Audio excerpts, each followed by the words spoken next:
Hello, thanks for being in a new video. This time I have full review of the Meta Quest 3. Let's get started.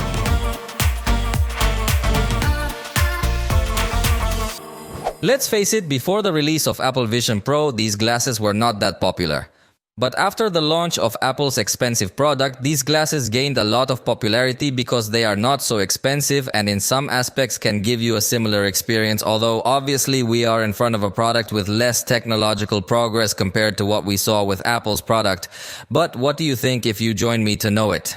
But first, let's talk about its price, since it is a product that is sold in the United States and Europe. In the United States, its price is $499, while in Europe it goes up to 549 euros. But wherever you buy it, they include a game called Asgard's Grat 2, a game that I'll show you in a moment that has much more advanced graphics compared to other games that are available here. And if you buy the What Did I Do model, they include 6 months of the Quest Plus subscription. And this subscription is going to give you access to 2 pieces of content per month, which are usually paid for you to download. So it can also help you to increase the library of things that you have on this device.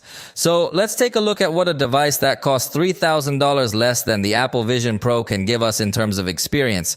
Let's start with the design. As you can notice, it is a lens made mainly of plastic so that it is not so heavy. The whole headset is heavy.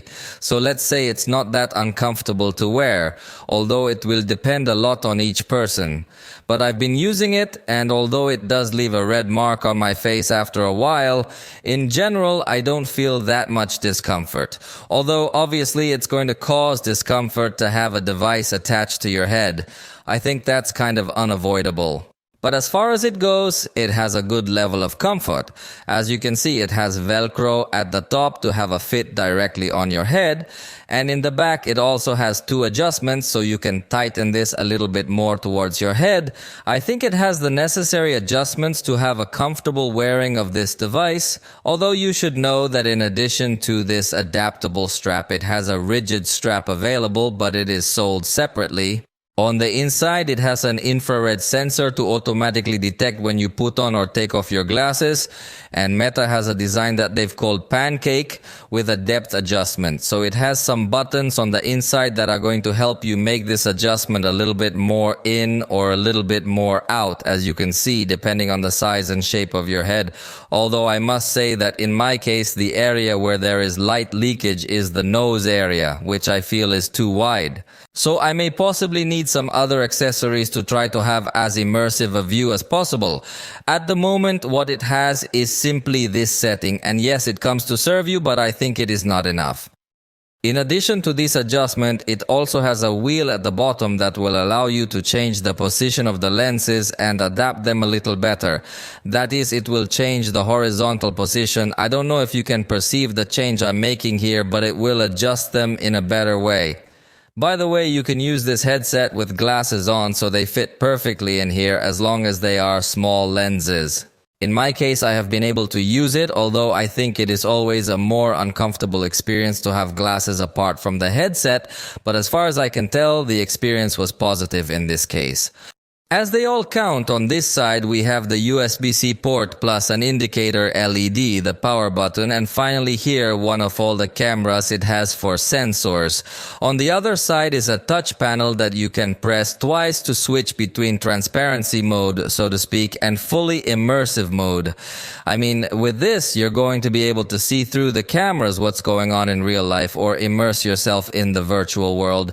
And obviously here we have more cameras all around the headset.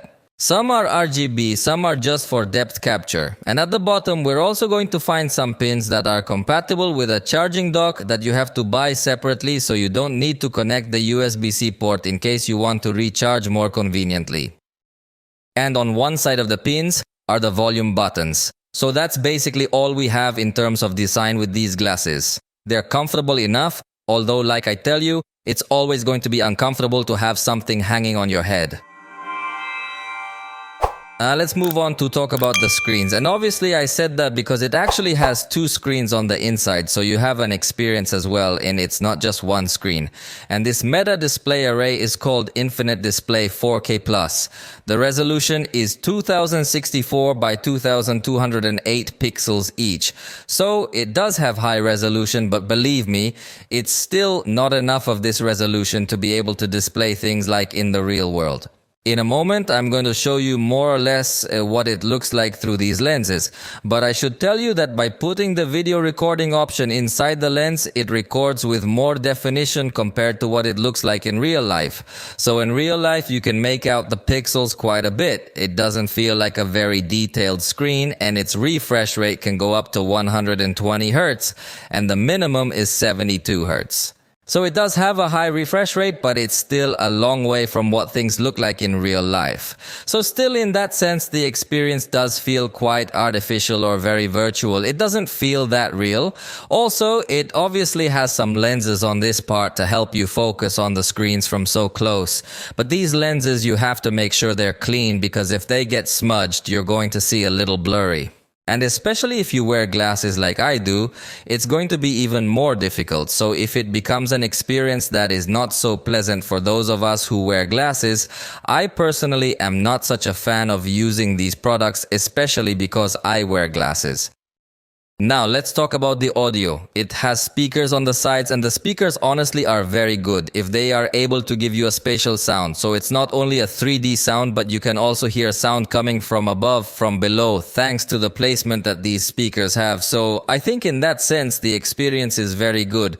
The volume can also be quite loud, especially considering it's close to your ear. So, for example, I had a game at one point and I couldn't hear what other people were saying to me very well because of the volume that it was at. In fact, they have 40% more power than last generation, and it shows you can really immerse yourself in your world, although you should also know that this sound can be perceived by the people around you. So in that sense, you would not have so much privacy, or you could disturb the people around you if you are in a quiet environment. Fortunately, you can also connect the headset via Bluetooth, or it is also curious that this same touch panel that I mentioned, which is to switch from the virtual world to the real world, has a headphone jack. So there you could also connect the headphones via cable, and that way you don't disturb anybody. So we have good audio options. I think in that sense, the experience does feel within what you would expect from a device of this style. Let's move on to talk about the cameras, because in this case it does have two RGB cameras on the front. Meta does not specify the resolution or aperture of these cameras, so we conclude that they are simple cameras. And the truth is that even though they can capture images or videos, they are not really that focused on saving memories, but rather capturing maybe something you're doing or a gameplay or something similar. I think here there is still a section where the glasses can grow a lot, especially compared to Apple's proposal, which is able to capture images or spatial videos that give you this feeling of 3D. But in this case, no. All videos or photos are captured traditionally. In fact, in the settings, you can choose whether you want the left eye perspective or the right eye perspective. So definitely that the cameras seem to me to be a bit underutilized. I think Meta could be somewhat better, and in fact the camera app itself is pretty simple. In this case, you're looking at the same thing that I'm looking at in front of me. So I have the camera app so you can take a look at it, and as you notice, it just shows us the button to record, to take a picture, or even to stream to other devices or to stream live over the internet, but it doesn't really give us an experience beyond that. Just the button recording, and that's it. In fact, I might as well press the take picture button, but it's really just going to take the picture of what's in front of it. And as you notice here, I can review the picture that I just took, but notice how I can't zoom in or anything more advanced.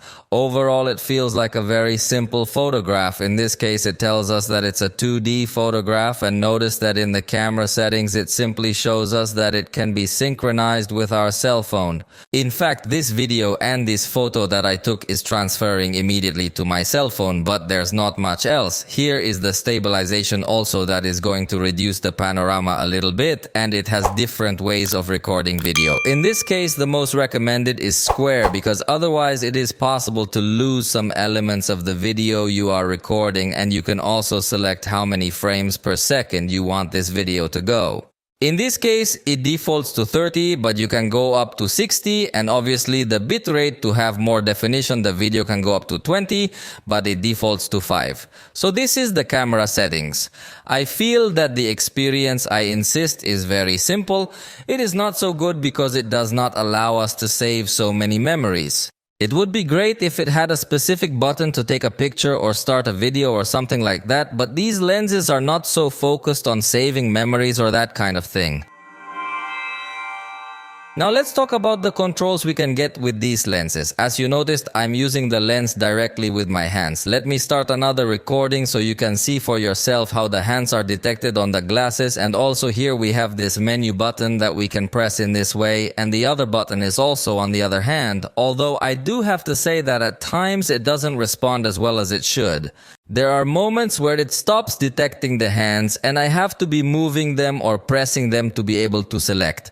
As you notice, we can also bring our hand closer and hold the windows to move them to another place. We'll talk more about the operating system and positive and negative things later, but for now I want you to see how the controls are considerably good. In fact, also notice how we can point to the screen and we can click simply by doing this gesture.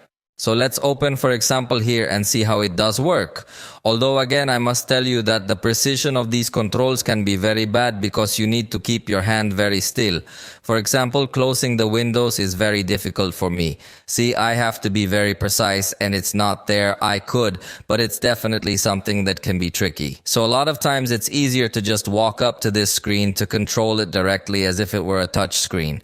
Notice how in this case it's much easier to do that as opposed to trying to do that with the cursor or the pointer. See, it's a lot more complicated. There it is. Very difficult, definitely, but in addition to having the controls with the hands, which as I say can become quite useful, we will also find other types of controls with the joysticks. With these controls, it is much easier to aim and control absolutely everything. In fact, they also have optical feedback, so you have something that you wouldn't feel without them, which is this vibration response, which especially when you're playing, it's going to give you a totally positive experience. Because in addition to giving you more controls, it gives you this response and this feeling of being more into the game. But speaking of controls, it definitely also helps you navigate the whole system in a more comfortable way. So I like the fact that they integrate joysticks, and in this generation they've taken away the circles that in the last generation it was like for safety. They saw that maybe it was not so necessary, so they removed them and they are quite comfortable. In general, I think I have no complaints regarding the controls. And now it's time to talk about the software, and for that I have to show you here these options that I have in front of me. As you can see, I have the dock or the start bar, however you want to know it, and let's start getting to know it a little bit. In this part, we see the quick settings. In fact, here we could also enable a night mode or a do not disturb mode. In this case, the experience feels very similar to a cell phone, or we can go into the full settings where we will also find several things, but then we will find a notifications button where it will tell us everything that is happening.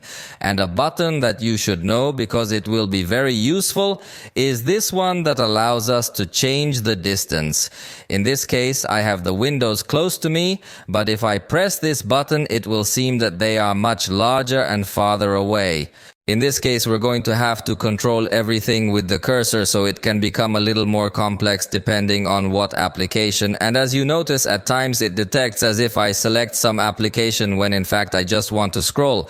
So it could become a bit complex, but I like this fact of being able to change the interface from a close interface to a much more distant interface. And finally, this other button is used to change our experience to a fully immersive mode. Only in this case, it will be constantly asking you to enter the delimited area. These glasses are more intended to be directly in your living room or in a special room, and they are not intended to be used while you are somewhere else or while you are traveling or something like that. So I'm going to tell it that I want to create a new boundary and watch how it automatically detects my room. In this case, it's already defined here and I'm going to tell it I want to continue so it knows I'm in the safe limit. Then I'm going to hit continue and notice how in this case, because I'm very close to this other boundary, I get the safe zone here. So I'm going to move a little bit. Now that I'm away from the boundary, notice how this part disappears, which is like the guardian area. It's perfectly well thought out to prevent you from having an accident. So that's what this button is going to do for us to switch between immersive mode and mixed reality mode. These are the main buttons that appear in this area, and also notice how we can move this interface wherever we want. We can zoom in or zoom out, and in addition to the main window, we can open other windows, but in this case, I definitely didn't like the experience. Notice how I can open, for example, the browser perfectly. I could do a tap like this and project it to wherever I want, and there it is. So I have two pretty big screens. I could have a third screen. Let me open, for example, the store, and let's launch it from this part, and there it is. Then I can turn around and see my three screens in this big format, but if I switch to the closer format, the screens will appear in a way, let's say, straight, and that's what I do not like because this screen feels very far away. I would have liked to see a screen here a little closer is something that hopefully update, because if it feels a little weird experience to have the screens in this format, so you should use the far mode to have a slightly more comfortable view in this regard.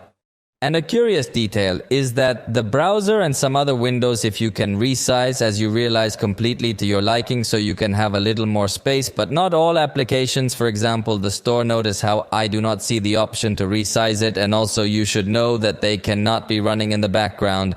For example, if I open YouTube, see how it has moved me to a completely new environment, and notice that if I start playing a video in the YouTube application and go to the main menu, see how it stays playing in the background, and I can open some other application here, but it does not always stay in the background. Application over here, but they do not always stay in the background. If I open some other application, it is possible that it closes. For example, let's open Instagram in this case if it worked, and let's open now the browser in this part, and the video is still playing there in the background.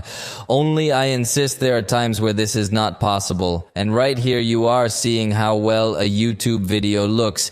You can specifically adjust the distance you want the screen to be. Then if it gives you a pretty good experience in this aspect, as you saw also, if I show my hands, I can enter the goal menu to do some quick things, or also to quickly access the main menu.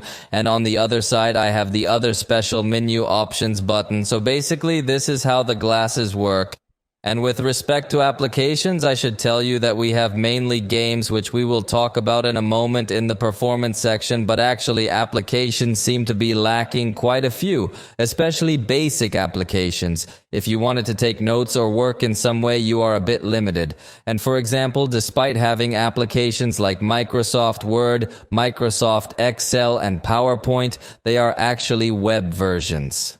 Look, if I open Word, it will actually open the web browser, and that I feel is a super bad experience because it is not really giving us an application that takes advantage of virtual reality, but it is simply opening a web browser as if we were opening it on the computer. Then the applications of Office applications have honestly disappointed me, and if I would like to see a little more applications, although WhatsApp is present, I have not been able to link it, and I tried on multiple occasions and always rejects me. Seems to have a very similar interface to WhatsApp web, but personally I insist that has not worked well. Other meta apps are also available. As you saw, there was also Instagram and Facebook, but again they are web apps, so it's like I open this page in the browser and that doesn't do me much good. For example, if I wanted to scroll this picture I can do it, but it's like using a web app or a touch screen. It doesn't give me any depth experience or anything like that, and the same thing is gonna happen with Facebook.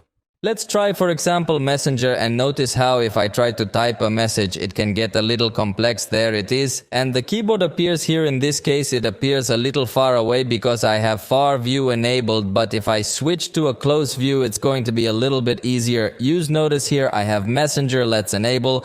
And now we type hello. The typing can become a little bit awkward, or you have to have a certain learning curve so that you can type better. Let's press this button, but again, it looks like an application just moved from the cell phone to this interface, so it doesn't represent as such an advantage or anything like that. In fact, if I make a call, see how if I can make the call, but in reality, I couldn't show my camera, for example. There is the call interface and I can mute it. I can also change the volume, and look, I can even transmit, let's say, what I am seeing myself for the other person to see, but there is no way for them to see my face, let alone a special avatar or anything like that. So in that sense, still the experience is also limited. Obviously, if I can talk to the other person and it will work fine, but I insist it feels very much like a normal experience of any other cell phone. There is another application also that I want to show you called Remote Display.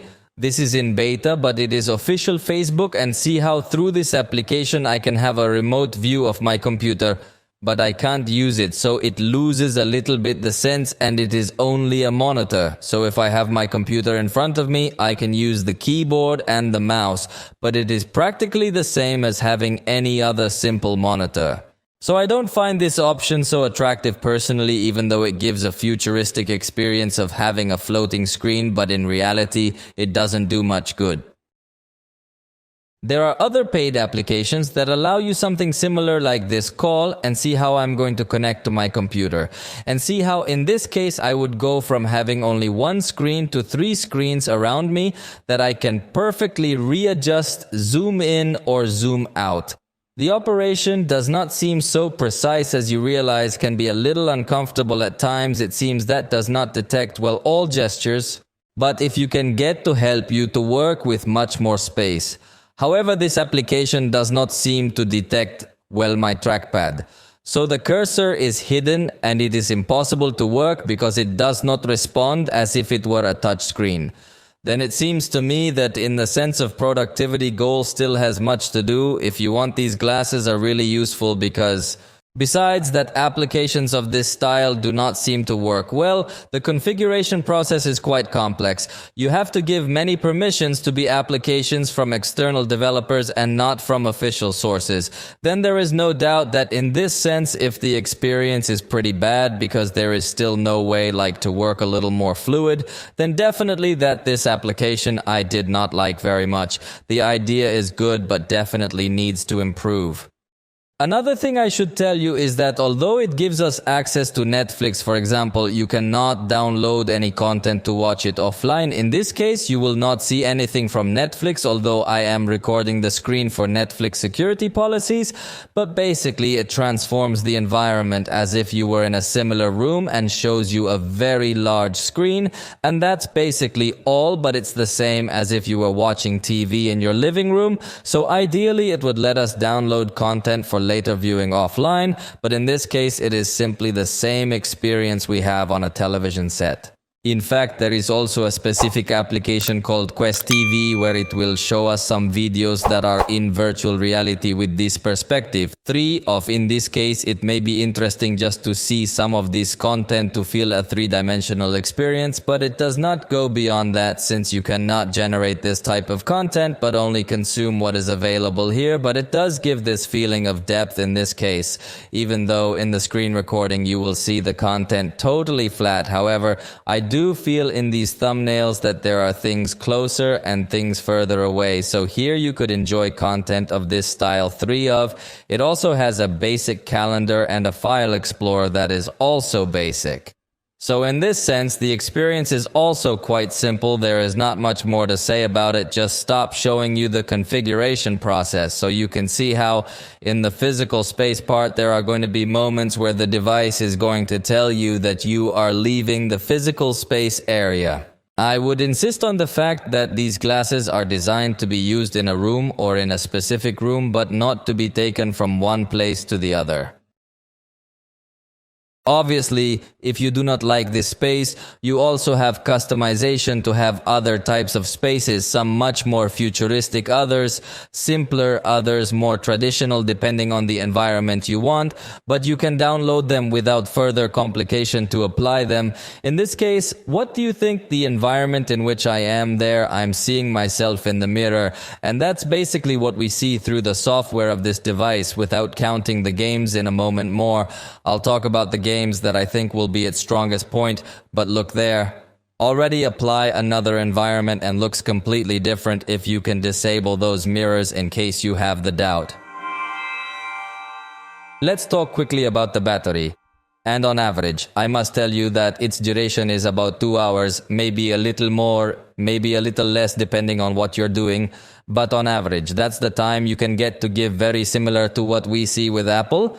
But in this case, you do not have to connect an external battery or anything like that. Obviously, if you could get to connect a power bank if you want to continue using them for longer, but it would not be so recommended. Its load is if 8 watts, and we could say that has more or less fast charge, but simple. Let's say that in 15 minutes in my test, it recovered 24% of energy. In 30 minutes, it recovered 41%. Although the full charge finished in about 2.5 hours or so.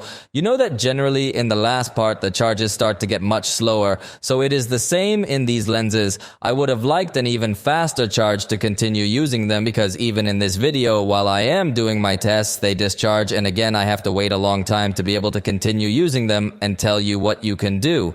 And as I said at the beginning of the video, also has some pins in case you want to put them to charge more easily. What would have been interesting would be to allow us to have interchangeable batteries so that you can easily continue using them while the other battery is put to charge, but in this case only brings the integrated battery and that's it.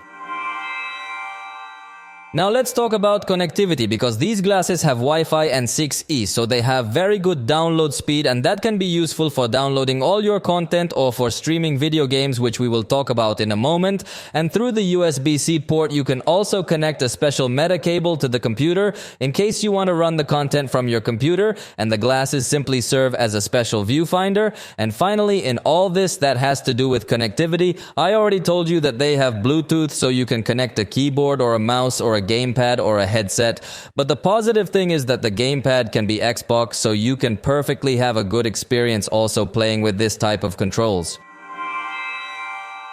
And finally, let's talk about the performance first. I tell you that it has the Snapdragon XR2 Gen 2, a special processor that Qualcomm made for this type of devices. The power can become good, but I must anticipate that many of the content and games do not get to take advantage of all this power, as the graphics are fairly simple. If there are some specific games that have increasingly advanced graphics, in fact the game that you get when you buy these glasses is pretty good graphically speaking, but in general the processor, let's say that it feels very powerful for what is currently available, although this may improve over time as developers begin to optimize and take more advantage of the resources of this processor for their games. Also comes with 8 GB of RAM, which are also sufficient to maintain a smooth execution of various things, although, and you saw that you cannot have many things in multitasking or something. But what do you think if you join me now to see how is the gaming experience, because I think that's the most attractive point of these glasses. For the games, I got to try different content because I think and I consider this is one of its strongest points. For example, I ran the Iron Man game, The Truth. This was my favorite. I could play for a long time easily. For me, this could be a reason to buy because the game is quite entertaining, good graphics as far as it goes, although it is worth noting that the games in traditional format will have much more advanced graphics. The games in virtual reality still have little level of detail, few effects, but this same sense of being inside the game makes you enjoy it a lot. In this case, the game I really liked being flying through the air, rescuing the Pepper Potts plane was quite wonderful. And obviously in this case the controls are used as it has different types of controls. You can grab things, shoot, select a specific joystick to go flying and other things. Then if you get to take advantage of much better way the controls. So in this specific case I cannot imagine how would be the experience in the Vision Pro only controlling everything with your hands. I do not know if in the future they will have such advanced games or will never get to have this type of content that if they require multiple controls. The truth, this game. My favorite, without a doubt, and a very good experience. Although it should be noted that many of these games are paid, so few free games are available and most of the free games are pretty bad, so you'd better be prepared with enough money to buy more games. They are not too expensive, but you are going to find the vast majority of them paid. Then I played Seagate's Adventures, which is also a very interesting game with some puzzles. In this case, you are seeing a stage of the game where I already deciphered several puzzles, so I learned to generate food for this little animal, and I learned to recharge the batteries and other things that in the first part of the game can be a little late to start learning.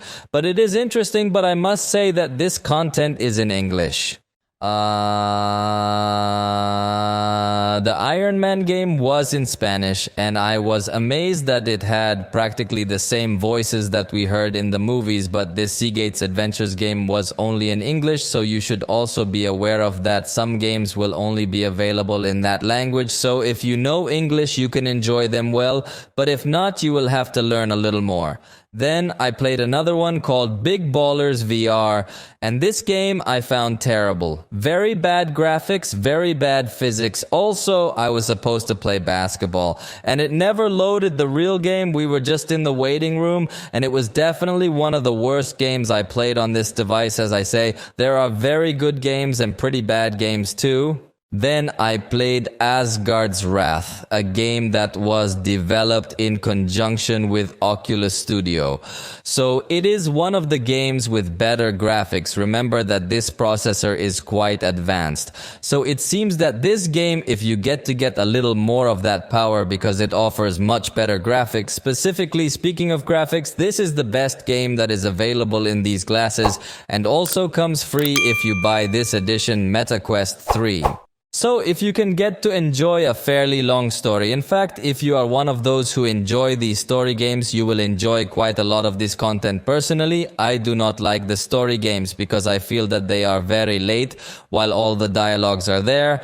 But if you are one of those who enjoy them, definitely the experience will be very good, especially because you have the experience of being able to turn everywhere, move, take out the sword and be fighting around. So this game also I liked a lot. Then I played Fruit Ninja 2, and the experience is also good. In this case, to have more cartoonish graphics, the experience is good. It does not feel like it has little detail or something like that. You play very well. Has different game modes here. I played the most basic and the experience is fun, but definitely that it can get to generate a little dizziness or A-strain after a while will depend a lot on you and how much you support this type of experience. So the ideal from my point of view would be to acquire one of these devices after having done a test, so you do not go to happen that after you bought it you end up returning it for dizziness. And finally, there would be another one that could be an application or game called XR Workout, and it serves you to exercise and is pretty good and very fun to move your body with speed, although in this case they also offer you only some free trials, and after that you must pay if you want to do more advanced things. In general, the entire MetaQuest platform is very focused on paying users because there are few free things, and most free things are very basic or do not work very well. But if you are willing to pay for additional content, I think you can get to enjoy an excellent experience. As a conclusion, I have no doubt that these glasses are quite attractive for those looking for a good entertainment, especially focused on games, since the rest of experiences seem to me that are a bit simple or that you could easily replace with a computer.